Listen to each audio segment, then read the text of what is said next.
Hi everyone, I'm Carrie from Stampin' Up, here to share 5 must-know things about the Stamparatus.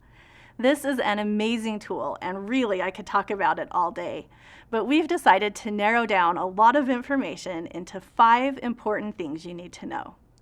The first thing you need to know is, what is the Stamparatus?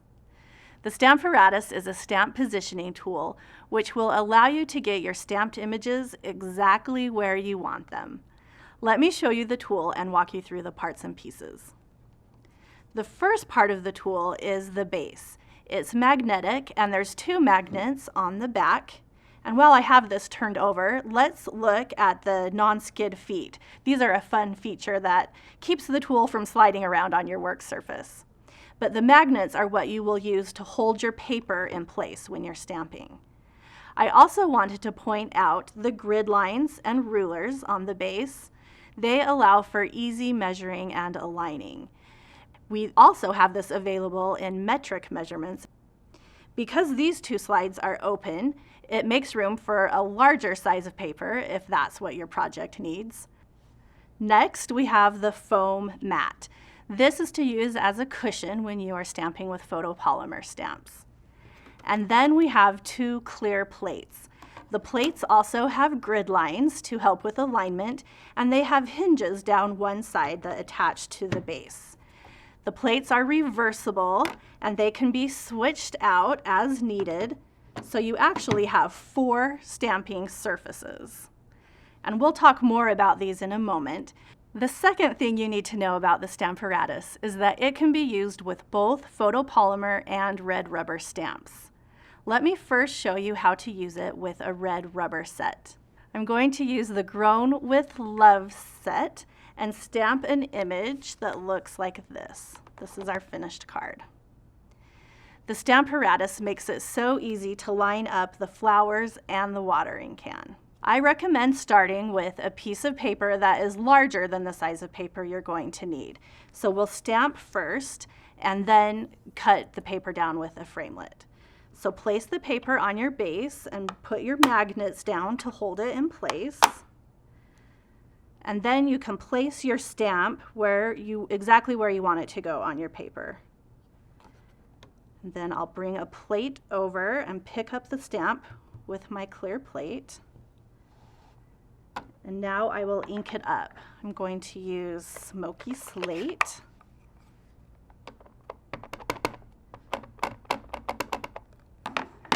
And then close the plate to get your stamped image.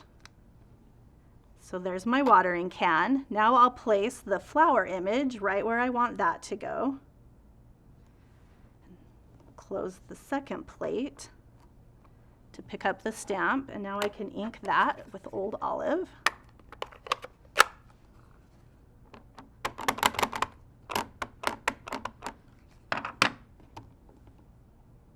Close the plate.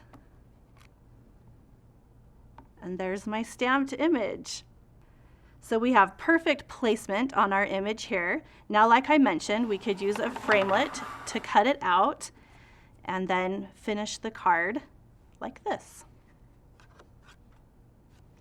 To use a photopolymer set like Colorful Seasons on a project like this one, we'll use the foam mat.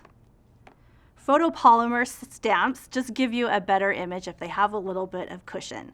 So lay the mat on your base, and I've cut out the square stitched shape ahead of time, and I'm going to line that up right in the corner of my Stamparatus so I'll remember where it goes if I want to stamp multiples.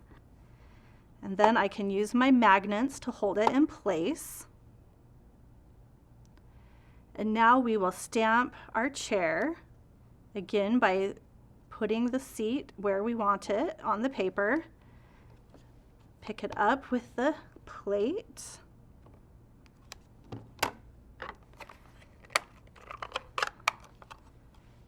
Ink it up. If you do happen to get some ink on the clear plate, don't worry, it won't get on your finished project.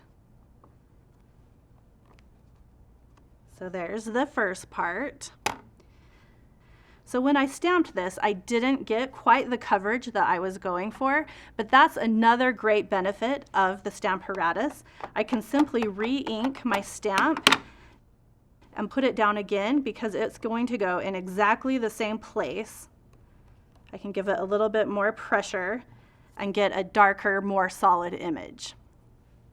So now I can line up the frame of my chair. I need to shift my magnet a little bit.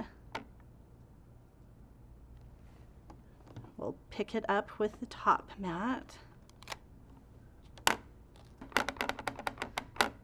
So now I'm inking up the frame. And we'll lay that down.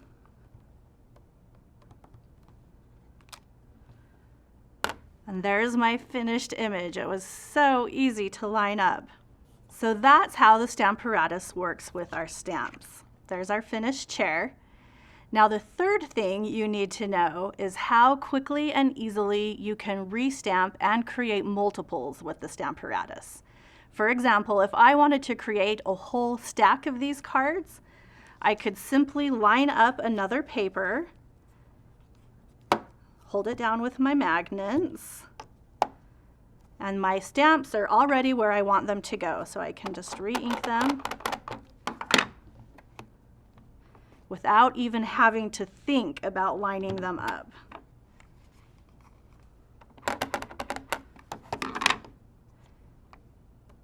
I could quickly and easily get a whole stack of multiple images and get perfect alignment every time. The fourth thing that you need to know is something that I've already mentioned. It's that the hinges and removable plates lend themselves to lots of stamping possibilities and techniques.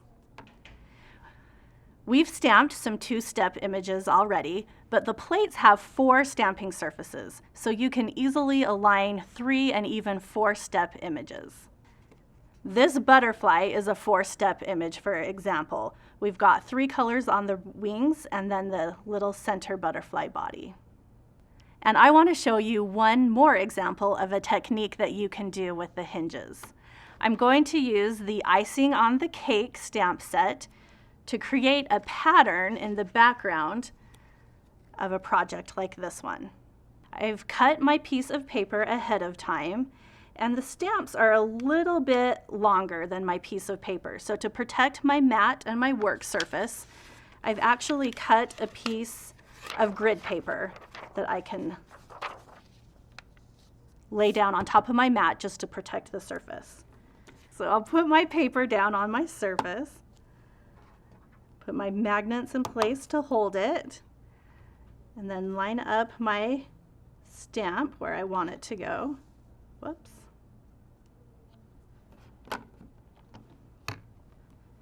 Pick it up with the plate.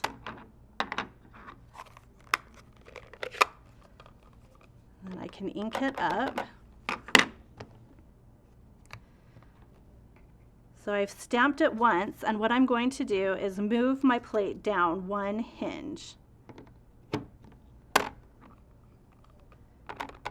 And then ink it again and stamp. Step it down 1 hinge.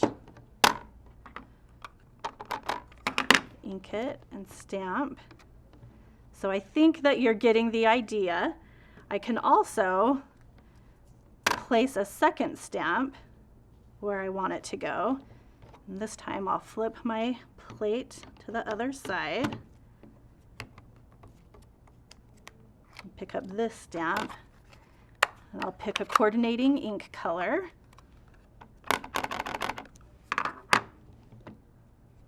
And just like before, I'll move it down 1 hinge.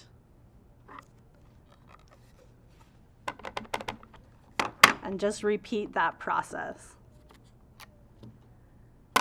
So when I'm all done, I have a pattern that looks like this one. And it was so easy to do without even having to think about measuring and aligning each stamp.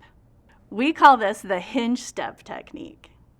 Now that we're done stamping, the 5th thing I want to share with you is some advice on the care and keeping of your Stamparatus. You can clean the Stamparatus with a mild cleaner like Stampin' Mist or baby wipes, but be sure not to use harsh things like bleach or alcohol.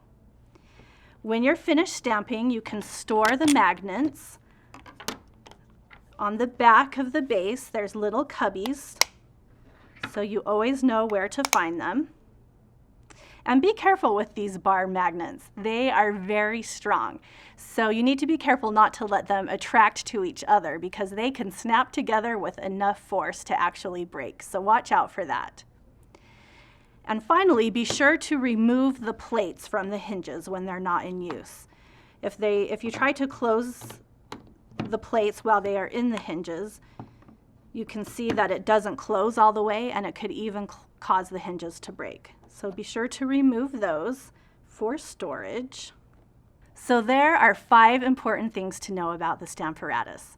We've talked about what it is, how to use it with our stamps, how to create multiple images, how to use the plates and hinges, and how to clean and care for it.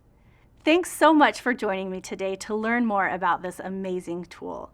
If you still have questions, be sure to contact your local demonstrator for more information.